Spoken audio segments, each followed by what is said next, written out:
Alright, to all who are watching, thank you for stopping by. This is Chris. In today's video, like to discuss fortifying your faith. Mostly centered around the topic of the intelligent decision. Okay, by that I mean what most, we'll call them capital A atheists, the ones that are very strongly against Christianity. Those can't stand to talk about the subject. Those type. Um, Many of those type of people believe that atheism is a intelligent decision based on intelligence, while being Christian, not so much. Kind of like a desperate decision, reaching for something, to anything that sounds good to solve the problem. Well, I'll have to say that just so y'all know, I am a Christian.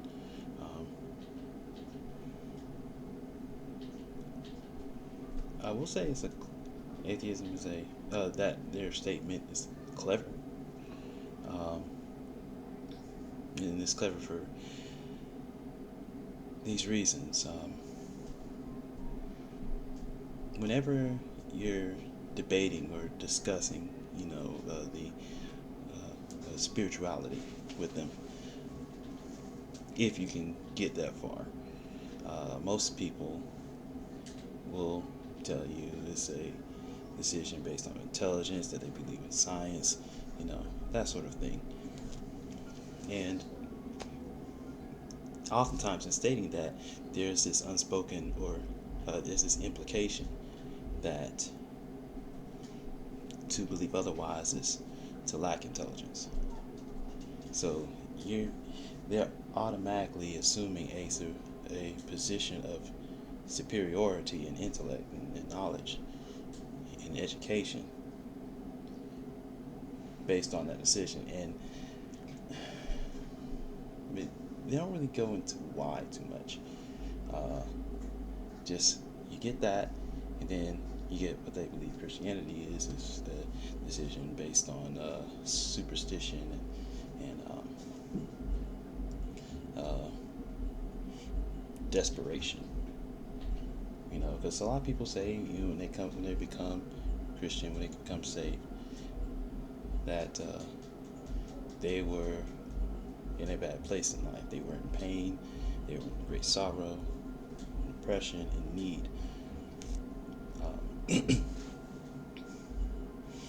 But let's go back to the actual decision of belief of what atheists, believe.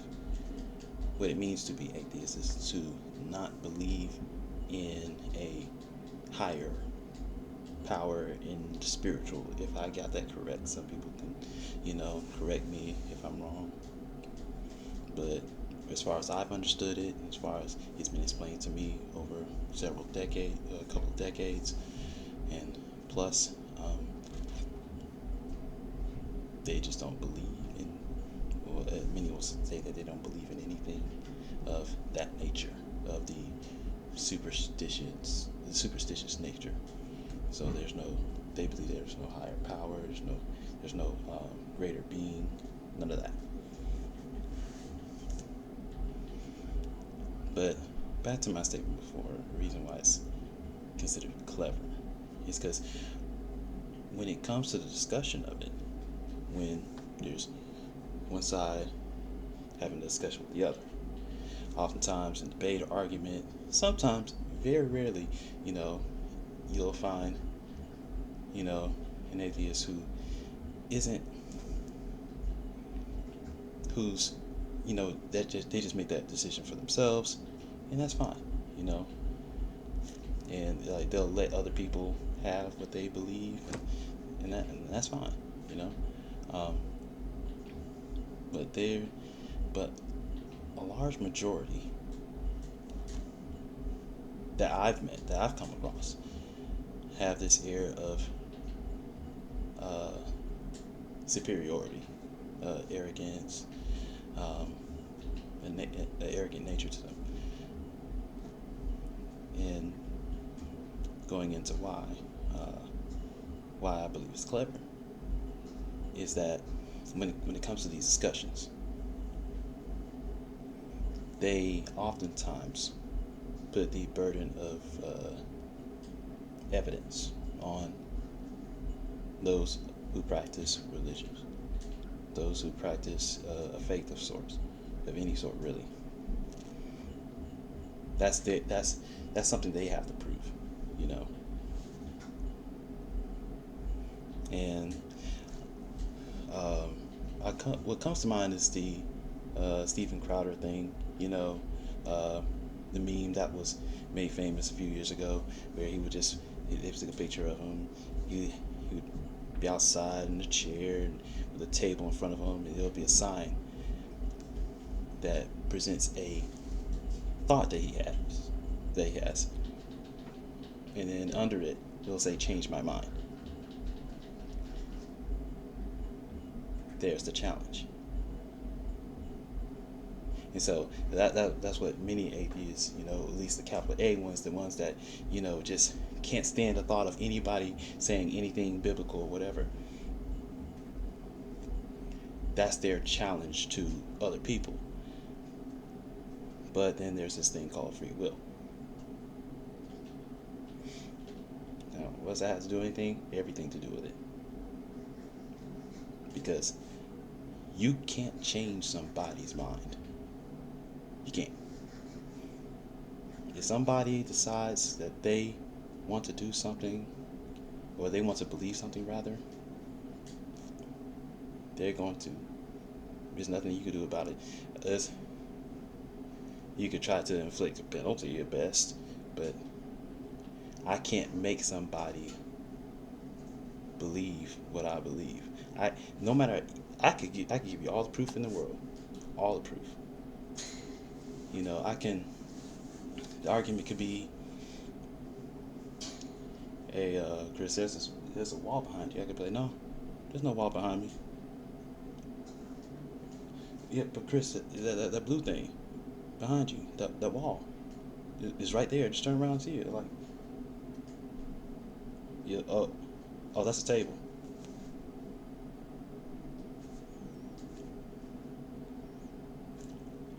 I have the choice to say and believe whatever I want. I could disregard any proof, any evidence presented before me. And so, in effect, any challenge I present to people to convince me that this is a wall is an empty challenge, an automatic win for me. It's an automatic win. Because I choose to win. I don't have to open up my mind to any new information. I don't have to evaluate any evidence, any witnesses. There's no science to divulge, to flip through. You can show me all the books. You can give me all the elements. You can sit professor after professor after professor in front of me. And as long as I choose to say this is not a wall, it's an automatic win for me. And so that's why I say that in ways it's clever that they grant themselves, that they say it's a decision of intelligence. They are clever in being placing themselves in that seat. You know, I mean, that's aside from the immediate labeling of an intellect with the assumption that, you know, thinking otherwise is not intelligent. You know, it assumes that people of greater intelligence and profession. You know, that doctors who spent years in study, historians years in study, scientists years in study, you know, reporters, journalists. Yeah, if they are saying all these people who've who are given a socially accepted title of I'm a Mr. Know It All or Mrs. Know It All in this particular field, but because I choose I choose to believe in Christ, there's well, that's not a position of intelligence. Like, okay, yeah. You see, I hope that makes sense, uh, and I can try to go into deeper clarity on that. But there was another point that has just escaped me when it comes to the decision of intellect. Ah, yes. Well, along with the lines of argument and how it's clever, is the burden of proof is is tough. Anything you submit to them, they can say, "Eh, that proof doesn't count." I'm being sensible. I'm just asking questions. It gives them the position to ask questions. And anytime you answer that question, they can throw another question. You know, like, uh, well, who wrote the Bible? Uh, you answer that. Oh, well, they're imperfect too. How you know they hurt? You know, you can answer that. You answer. They'll say something like, "Prove to me that Jesus is real," and then you can, and then all these historians have proven that Jesus existed. You know, and like,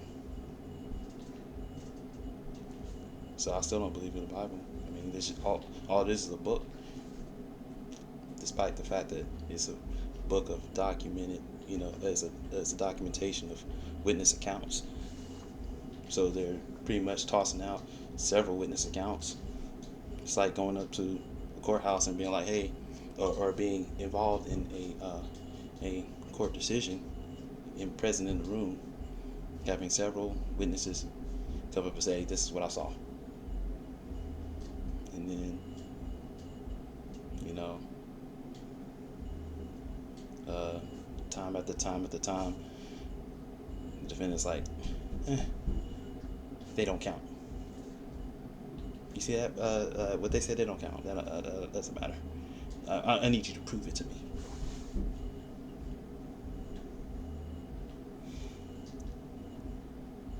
It's a battle that you can't win because they choose not to let you win. And for that, it's clever. But I say it's clever, not intelligent, because it's deceptive. It's a very devious tactic to challenge somebody to something that they can't win. It's dishonest. And if you have to be that way, then that means in order to, I guess, win an argument or a debate or whatnot, if you have to undercut somebody, or if you have to undercut or dodge questions and wave away statements without even thinking about it,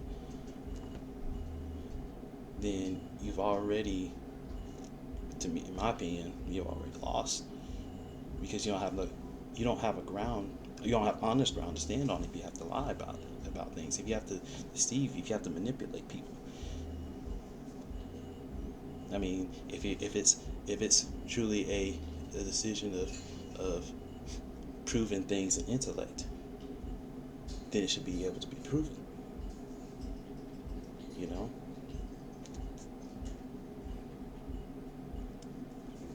I mean, a lot of people ask people to prove prove the Bible to be true, prove God to be true. Well, if he does this, if this is true, then you know, the questions come all day. Questions could come all day. I could start and let's see, time's what 6:40 something. I can go to about 7:30. The questions I've been asked, you know. But I expect. But then I'm given these thought processes to the effect of, having to say evolution or in what's that thing? Big Bang. Big Bang is one of the major reasons, major belief systems that most atheists have adopted,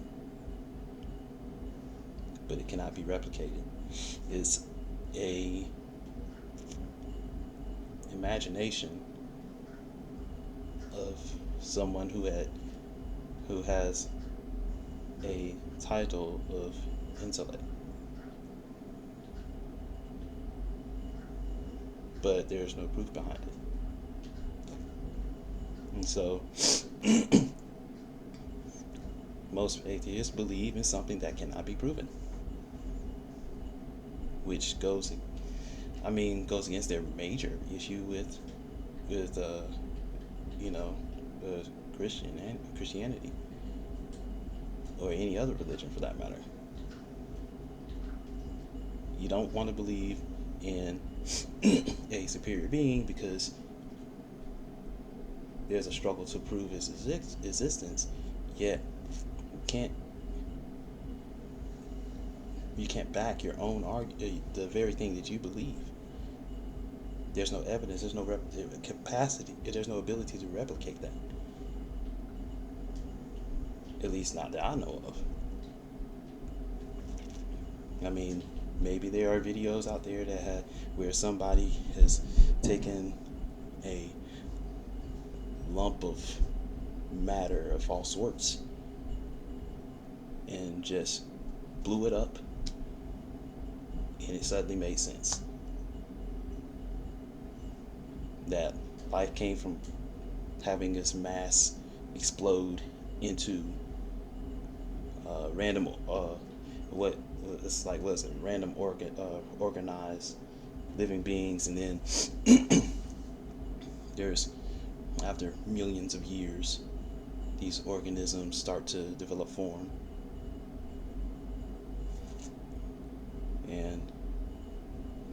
but that hasn't been replicated.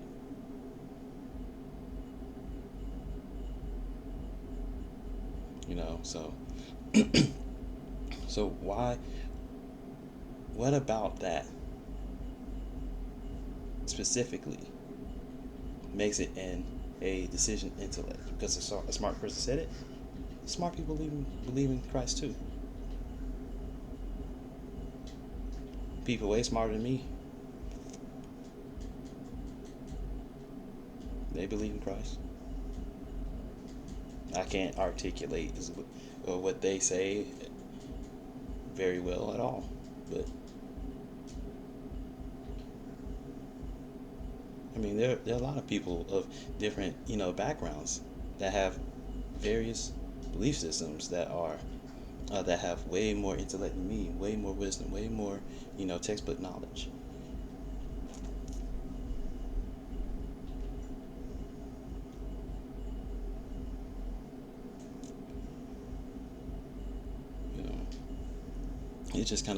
It kind of baffles me.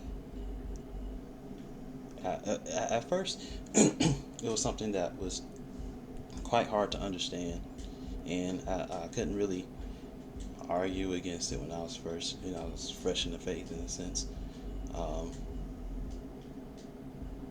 But now it's just, I feel, well, I've seen that it's just a card that people play to win people away from their faith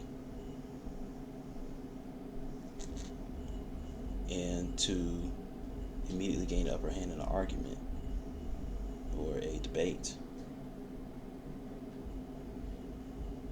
But when you press them further, when you ask for uh, verified proof that there are creatures that have existed millions of years, um, well, that the bones and blah blah blah blah blah, and this is a machine that counts the carbons, and like, but to verify the accuracy of that machine, to verify, not, I mean, you would have to verify the accuracy of a I don't know what the machine is called. Remember I told you I'm not all that bright, so it's like we'll call it a carbon counter. To verify that, when you need a time machine and turn that dial back millions of years and step out and see what that creature was. Otherwise, those bones and the bones we find in the state that certain creatures are in, they're a guess. They're shot in the dark. If there's no documentation on them, they're shot in the dark. And yeah, carbon counter might work for, let's say, a dog that passed 20 years ago, a horse that passed 100 years ago,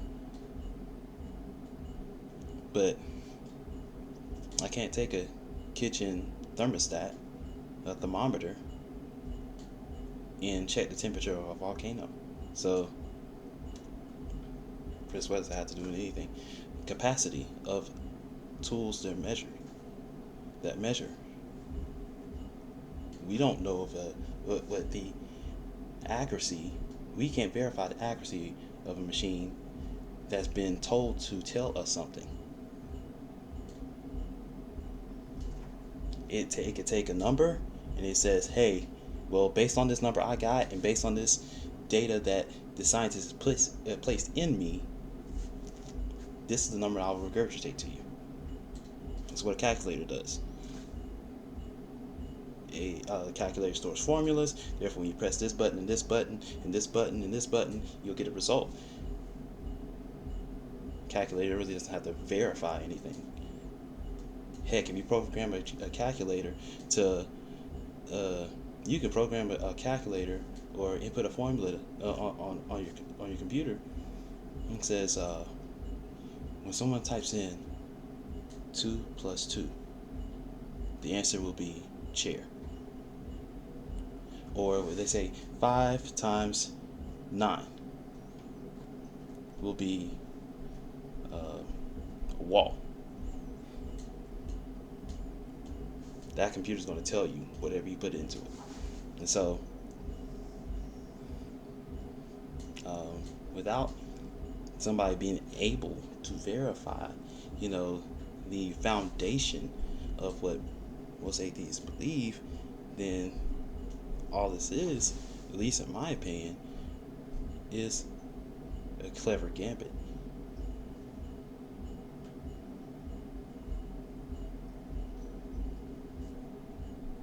It's a clever gambit. It's a very, slick way to choose not to believe something. And I mean, it's okay if you don't want to believe. I'd prefer you to, but I mean, there's no animosity towards you. But I mean, I experience animosity, or just like spite, because I'm Christian. People, lie to me and think that it's, and think, they lie to me on a regular. People lie to me on a regular basis, and walk away feeling like they just got one over on me,